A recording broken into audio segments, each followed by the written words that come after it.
श्री राम विजय कथासार अध्याय 39 पुनर्मिलनाचा हृदय सोहळा। या अध्यायाचे नित्यश्रवण अथवा वाचन केल्यास दुःख नाहीसे होऊन सुख प्राप्त होईल। चला तर अशा या दिव्य अध्यायाला सुरुवात करूया। श्री गणेशाय नमः। लक्ष्मण रणात मूर्छित पडल्याच्या वृत्ताने श्रीरामांना मोठा धक्का बसला। अनिवार्य शोकाने मूर्छा येऊन तेही खाली कोसळले। सुमंतांनी धावत जाऊन त्यांना सावध केले। भरत आणि हनुमंत प्रचंड सैन्यानिशी वेगाने रणांगणात आले। त्यांना पाहताच लव कुश धनुष्यावर बाण रोखून पुढे सरसावले। त्या तेजस्वी बालवीरांना पाहून भरत मारुतींना म्हणाले, हनुमंत, हे दोघे राघवांसारखेच दिसत आहे। हे जानकींचेच पुत्र असावेत असे मला वाटते। लक्ष्मणांनी त्यांना वनात सोडले तेव्हा त्या 6 महिन्याच्या गरोदर होत्या। यावर तुमचे काय मत आहे? ते म्हणाले, बंधू, तुमचे म्हणणे बरोबर आहे। इतक्या लहान वयात एवढा मोठा पराक्रम ही सामान्य गोष्ट नाही। ही रामप्रभूंसारख्या परमपित्यांचीच रत्ने आहेत। इकडे कुश लवांना म्हणाले, हे दोघे काय बोलत आहेत? यांच्या मनात आपल्याला युद्धात गुंतवून शामकर्ण नेण्याचा विचार असावा असे वाटत आहे। म्हणून तुम्ही घोड्याचे रक्षण करा, मी एकटाच यांचा समाचार घेतो। त्यानंतर कुशांनी भरतांना हिणवले, त्यांची निंदा करून त्यांना युद्ध प्रवृत्त केले। त्यांच्या उद्दाम वागण्याने संतापलेल्या भरतांनीही त्यांना प्रत्युत्तर दिले। मग सुरू झाले एकच भयंकर रणकंदन। काका आणि पुतण्या एकमेकांवर तीक्ष्ण बाणांचा वर्षाव करू लागले। कुशांनी त्यांच्या देखत रामसेनेचा भयंकर संहार केला। ते पाहून चिडलेल्या भरतांनी त्यांच्यावर जीवघेणी अद्भुत अस्त्रे सोडली। त्यांनी प्रतिअस्त्रे योजून त्या सर्वांचे निवारण केले। भरतांना माहीत असलेले सर्व अस्त्रज्ञान संपले तरी कुश आटोपत नव्हते। तेव्हा काय करावे हेच त्यांना सुचेना। त्यानंतर कुशांनी त्यांना बचावाची संधीच दिली नाही। शीघ्रतेने एक लखलखीत सूर्यमुखी बाण सोडला। त्या बाणाच्या आघाताने मूर्छित होऊन ते रथातून खाली कोसळले। तेव्हा मारुती मोठा पर्वत घेऊन कुशांवर धावून आले, पण त्यांनी न डगमगता वज्रासमान बाणाने त्या पर्वताच्या ठिकऱ्या उडवल्या आणि दुसऱ्या एका तीक्ष्ण बाणाने त्यांनाही खाली पाडले। यज्ञ मंडपामध्ये श्रीराम आणि बिभीषण त्या वीर बालकांविषयीच चर्चा करत होते। तेवढ्यात भरत आणि हनुमंत घायाळ होऊन मूर्छित पडल्याचे वृत्त समजले। ते ऐकून रामप्रभूंच्या संतापाला पारावारच उरला नाही।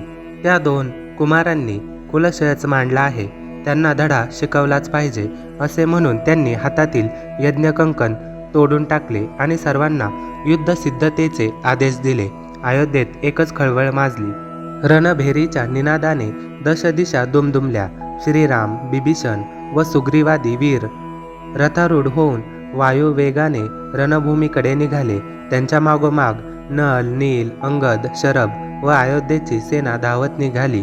रणभूमीत असंख्य वीरांचे निष्प्राण देह आणि प्राणसखा मारुतींसह आपले 3ही बंधू विकल होऊन मूर्छित पडलेले पाहून श्रीरामांना कमालीचे दुःख झाले। त्यांनी लव कुशांना पाहिले तेव्हा त्यांना त्यांच्या धडाडीचे व पराक्रमाचे मोठे कौतुक वाटले। उभय पक्षी युद्धाला तोंड लागले। राघवांनी त्या कुमारांवर द्वेषाने तीव्र शरवर्षाव केला। वानरांनी वृक्ष पाषाणांचा बडीमार केला, पण उभय बंधूंनी कोणालाही दाद लागू दिली नाही। त्यांनी असंभव शरवृष्टी करून वानरांना पुरते जर्जर करून सोडले। तेवढ्यात हनुमंत सावध झाले।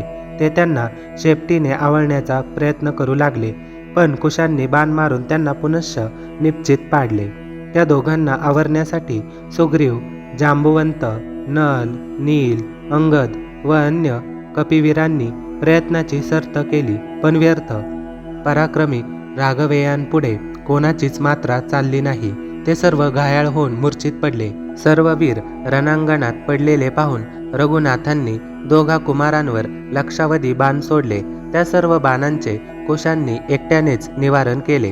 तेव्हा त्यांनी स्वतःच युद्ध थांबवले व त्या बालकांना उद्देशून म्हणाले, हे ऋषिकुमारांनो, तुमचा पराक्रम पाहून मी फारच प्रसन्न झालो आहे। आता तुम्हाला हवा तो वर मागून घ्या, मी तुमच्या सर्व इच्छा पुरवीन। ते म्हणाले, ज्यांनी वालींना कपटाने मारले, आपल्या पत्नींना अन्यायाने टाकले, त्या तुमच्यासारख्या निर्दयी राजांकडे आम्ही काय मागणार? ती कठोर वचने ऐकूनही श्रीरामांना राग आला नाही. त्यांना युद्ध करावे असेही वाटेना. त्यांच्या मनात त्या दोघांबद्दल खूपच स्नेह निर्माण झाला होता आणि त्यांना कौतुकाने जवळ घ्यावे, त्यांचे मुख कुरवाळावे, त्यांचे मुके घ्यावेत असे प्रकर्षाने वाटत होते. त्यांनी हळुवारपणे त्यांचे माता, पिता, गुरु, वंश अशी माहिती विचारली. तेव्हा ते म्हणाले, या सर्व गोष्टी जाणून घेऊन तुम्हाला काय करायचे आहे? इथे आपले बंधू व प्रिय मित्र रणांगणात पडले आहेत, याचे तुम्हाला दुःख झालेले दिसत नाहीत. अपार सैन्य आटले याचीही खंत वाटत नाही. युद्धात आमच्यावर जय मिळवणे शक्य नाही म्हणून भीतीपोटी संधीचा प्रयत्न करताय होय. पण तुमच्या गोड बोलण्याने आम्ही भाळणार नाही. तुम्हाला युद्ध करावेच लागेल. गुरु वशिष्ठांनी तुम्हाला जे काही युद्धतंत्र शिकवले आहे ते सर्व आज पणास लावा आणि भय वाटत असेल तर पळून जा. त्यानंतर पुढे राजा म्हणून मिरवू नका. तुम्हाला कुटुंबाचे पाश नाहीत म्हणून तुम्ही संन्यासच घ्या. श्रीराम म्हणाले, कुमारांनो, मी युद्ध टाळतो आहे असा गैरसमज करून घेऊ नका. मी कोणाशी लढतो आहे ते मला कळलेच पाहिजे. म्हणून तुम्ही कोण आहात ते आधी सांगा आणि मगच युद्ध करा. त्यावर कुश म्हणाले, आम्ही माता जानकींचे जुळे पुत्र आहोत. मी कुश आणि हे लव आहेत. ऋषी वाल्मिकी हे आमचे गुरु आहेत. त्यांनीच आमच्याकडून सर्व प्रकारचा अभ्यास करून घेतला आहे. मातोश्रींचा कैवार घेऊन परशुरामांनी पृथ्वी निक्षत्रिय केली. गरुडांनी सर्पांचा संहार केला. तसाच पराक्रम करून आम्ही आमच्या माताजींवरील अन्यायाचा सूड घेणार आहोत. तुम्ही अविवेकाने जानकींचा त्याग केलात तेव्हाच तुमची शक्ती व तेज नष्ट झाले आहे आणि त्यामुळेच ही नामुष्की पदरात पडली आहे. ते ऐकताच जानकींच्या आठवणींनी व्याकुळ होऊन रामप्रभू मूर्छित पडले. सावध झालेल्या बिभीषणांनी व मारुतींनी त्यांना धैर्याने उठून बसवले. त्यांनी दिवस मोजले. जानकींचा त्याग करून 12 वर्ष 3 महिने झाले होते. तेव्हा समोर लढणारे आपलेच पुत्र आहेत हे जाणून त्यांचे हृदय आनंदाने भरून गेले. ते त्यांना आतुरतेने भेटायला निघाले. तोच कुशांनी मोहनास्त्र टाकून त्यांना विद्ध केले. ते क्षणार्धात निश्चेष्ट पडले. ते पाहून रामसैन्यात एकच हाहाकार उडाला. संतापलेले बिभीषण आणि मारुती मोठ्याने गर्जना करून कुशांवर धावून गेले, पण त्यांनी तीव्र बाणांनी घायाळ करून दोघांनाही मूर्छित पाडले. कुश, लव श्रीरामांपाशी धावत आले. दोघांनी त्यांचे दर्शन घेतले आणि त्यांच्या चरणांना वंदन केले. कुशांनी त्यांचा मुकुट व त्यांच्या अंगावरचे सर्व दागिने आपल्या अंगावर घातले. लवांनी सौमित्रांची आभूषणे आपल्या अंगावर धारण केली. मग त्यांनी अश्वमेधाचा घोडा एका रथाला बांधला. ते दोघे त्या रथात बसले. आपला पराक्रम माताजींना दाखवावा म्हणून त्यांनी नल, नील, अंगद, जांबुवंत, सुग्रीव आणि मारुती यांच्या शेपट्या धरल्या आणि रथ आश्रमाकडे हाकला. मार्गामध्ये अंगठेच काढून जांबुवंत सावध झाले. त्यांनी मारुतींना उठवले व म्हणाले, या कुमारांना तुम्ही कशासाठी दाद देत आहात? आपण यांच्याशी युद्ध करूया. ते म्हणाले, गप्प बसा, अजून बरेच कार्य साधायचे आहे. मेल्याचे सोंग घेऊन पडून राहा. सीतामाईंचे दर्शन घेण्यासाठी हे खरचटणे सहन केलेच पाहिजे. मग जांबुवंतही निश्चित पडून राहिले. आश्रमापाशी येताच लव आणि कुश जानकींना भेटायला धावले. त्यावेळी मुकुट आणि अलंकार मंडित कुशांना पाहून त्यांना क्षणभर रघुनाथच आल्याचा भास झाला. तोच लव पुढे आले. त्यांनी त्यांना वंदन केले. त्यांना गळामिठी घातली आणि आपला पराक्रम सांगू लागले. म्हणाले, माताजी, आज आम्ही मोठीच गंमत केली. श्रीराम आणि त्यांच्या 3ही बंधूंना युद्धामध्ये रणांगणात पाडले. ते ऐकून त्यांना मोठा धक्का बसला. मुलांनो, हे तुम्ही काय केलेत? प्रत्यक्ष पिताजींचा आणि चुलत्यांचा वध केलात असे म्हणून त्या मोठ्याने आक्रोश करू लागल्या. कुश, लव म्हणाले, मातोश्री, रडू नका. ते सर्वजण मूर्छित पडले आहेत आणि एवढ्यात उठलेही असतील. आम्ही काही वानरांना पकडून आणले आहे. त्यांना तरी पहा. जानकी आश्रमाबाहेर आल्या. लवकुशांनी वानरांना एका वृक्षाच्या बुंद्याला बांधून ठेवले होते. आपण ओळख दाखवली तर हे सर्व लज्जित होतील म्हणून त्यांनी कोणालाही ओळख दाखवली नाही. मुलांनो, या वानरांना सोडून द्या असे म्हणून त्या त्वरेने आश्रमात शिरल्या. दोघांनी त्यांचे ऐकले व त्यांना सोडून दिले. ते सर्वजण मोठ्या आनंदाने उड्या मारत रणांगणात आले. तोपर्यंत रामप्रभू सावध झाले होते. मारुतींनी वाल्मिकींच्या आश्रमात पाहिलेला सर्व प्रकार त्यांना निवेदन केला. त्यावर ते काहीच बोलले नाहीत. तथापि त्या प्रसंगाने रावणांच्या वधानंतर त्या सर्वांच्या मनात स्वतःच्या पराक्रमाबद्दल जो सूक्ष्म अभिमान निर्माण झाला होता, तो दोघा राघवेयांचे अतुलनीय शौर्य पाहून पूर्णतः नष्ट झाला होता. एवढे मात्र खरे, ही सर्व रामप्रभूंचीच लीला, दुसरे काय. इकडे श्रीरामांनी आपल्या पुत्रांशीच युद्ध केले हे वृत्त समजताच वाल्मिकी तातडीने आश्रमात परतले. जानकींनी त्यांना लवकुशांचा अद्भुत पराक्रम सांगितला. त्यांनी धरून आणलेला श्यामकर्ण अश्वही दाखवला. ते प्रसन्नतेने हसले व लगेच रणांगणात गेले. कमंडलूतील पवित्र जल प्रोक्षण करून त्यांनी सर्व वीरांना पुन्हा जिवंत केले. श्रीरामांना क्षेमालिंगन दिले, त्यांचे कुशलमंगल विचारले आणि त्यांच्याजवळ अवतार रहस्यांच्या गोष्टी बोलले. मग लव आणि कुशांनी प्रमाद केलेला असला तरी तुम्ही त्यांच्यावर रागू नका, असे सांगून त्यांचे समाधान केले. त्यावेळी एकमेकांना भेटून त्या दोघांना खूपच आनंद झाला होता. त्या दिवशी रघुनाथ उपवनाजवळ राहिले. इकडे जानकी सुखरूप असून कुश आणि लव हे रामांचेच पुत्र आहेत हे वृत्त वाऱ्यासारखे समस्त नगरात पसरले. अयोध्यावासी आनंदाने रोमांचित झाले आणि त्या भेटीचा सोहळा पाहण्यासाठी त्वरेने धावत आले. ते कौतुक पाहण्यासाठी वसिष्ठादी श्रेष्ठ मुनीश्वरही आले होते. शत्रुघ्न आणि सुमंतांनी स्वर्णमय वस्त्रांचा मोठा सभामंडप उभारला. सकाळ झाली. रामप्रभूंनी नित्यकर्मे उरकली आणि वस्त्र अलंकार धारण करून सभामंडपात जाऊन बसले. तेवढ्यात वाल्मिकींचे आगमन झाले. त्यांनी कुशलवांना श्रीरामांसमोर उभे केले.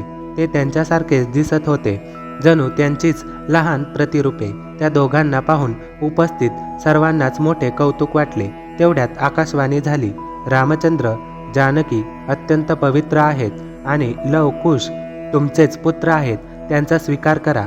ते ऐकून उपस्थितांनी मोठ्याने जय जयकार केला. आता कोणाच्याही मनात कसलाही संदेह नव्हता. तो सोहळा पाहण्यासाठी देवही सूक्ष्म लोकात तेथे उपस्थित होते. कुशलवांनी श्रीरामांना शिरसाष्टांग नमस्कार केला. त्यांना पाहून त्यांचे पितृसुलभ वात्सल्य दाटून आले. त्यांनी धावत जाऊन दोघांनाही हृदयाशी धरले. त्यांचे मटामटा मुके घेतले. त्यांना प्रेमाने कुरवाळले. त्या भेटीचे काय वर्णन करावे. ती भेट पाहून उपस्थितांच्या डोळ्यातून अश्रू ओघळू लागले. देवांनी आनंदाने पुष्पवर्षाव केला. मग वाल्मिकींच्या आज्ञेने कुशलवांनी श्रीरामांसमोर त्यांच्याच पवित्र चारित्र्याचे गायन केले. बालमुखातून प्रकटलेली ती श्रुश्राव्य कवने ऐकून सर्वांनी धन्योद्धार काढले. आपल्या पुत्रांना सर्व कलाविद्यांमध्ये पारंगत केले म्हणून रामरायांनी वाल्मिकींचे खूपच आभार मानले. कुशलवांनी लक्ष्मण, भरत, शत्रुघ्न, सुमंत, सुग्रीव, बिभीषण, हनुमंत आदी सर्वांच्या भेटी घेतल्या. वडीलधाऱ्यांना वंदन केले. सगळे मान्यवर वाल्मिकींसमवेत त्यांच्या आश्रमात गेले. सर्वांनी जगन्माता जानकींचे दर्शन घेतले. त्यांच्या चरणांना वंदन केले. ऋषी स्त्रियांनी त्यांची पूजा केली. त्या पालखीत बसून रामभेटीस निघाल्या. रामचंद्र जानकी माझ्या धर्मकन्या आहेत. आजपर्यंत मी यांचा सांभाळ केला. आता यांना तुमच्या स्वाधीन करत आहे. यांची नीट काळजी घ्या, असे म्हणून वाल्मिकींनी त्यांचा हात श्रीरामांच्या हाती दिला. त्यांनी त्यांना क्षेमालिंगन दिले. त्यांना प्रेम आदरांनी सिंहासनावर आपल्या शेजारी बसवले. दोघांनी कुशलवांना आपल्या मांडीवर घेतले. ते दृश्य खूपच विलोभनीय होते. मग वाल्मिकींसह सर्व मंडळी वाजत गाजत अयोध्येत प्रवेशली. नगरजनांनी त्यांचे उत्स्फूर्तपणे स्वागत केले. कौसल्या व सुमित्रा यांनी जानकींना हृदयाशी धरले. नातवांना पाहून त्यांना अपार सुख वाटत होते. त्या दोघींनी त्यांची दृष्ट काढली. श्रीरामांनी जानकींसह यज्ञदीक्षा घेऊन अश्वमेध याग यथाविधी पूर्ण केला.